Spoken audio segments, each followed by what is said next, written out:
এই বছর দুর্গাপূজায় অপুর পাশেই পূজা করবেন সুপারস্টার শাকিব খান। সোমবার তুফানের এক প্রেস ব্রিফিং এ শাকিব খানকে জিজ্ঞেস করা হয়েছিল এইবার পূজার জন্য কি তার কোনো প্ল্যান আছে। জবাবে শাকিব খান সাথে সাথে বলে ওঠেন, আমি এই বছরের পূজা অপুর সাথে কাটাবো, ওকে সময় দিব এবং ওর পূজার সবকিছুতে ওর সাথেই থাকবো।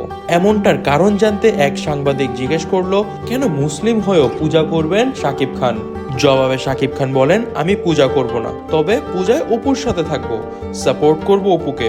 কারণ একটাই, কাজের জন্য জয়কে দেয়া হচ্ছে না একদমই সময়, আর জয়কে সময় দিতে আমি অপুর পাশে থাকবো। আসলে জয়ের খুশির জন্যই পূজার সময়টা আমি অপুর সাথে কাটাবো। এমন অবস্থায় আমরা মুঠোফোনে কল দেই অপু বিশ্বাসকে, জানতে চাই শাকিব খানের এই মন্তব্যের ব্যাপারে।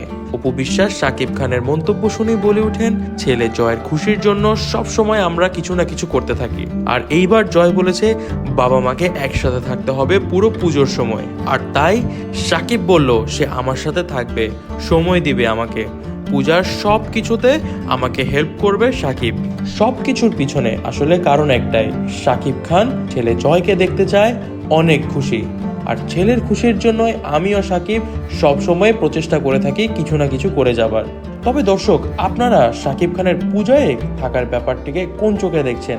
শাকিব খান পূজায় থাকলে কারো কি ধর্মীয় অনুভূতিতে আঘাত ঘটবে?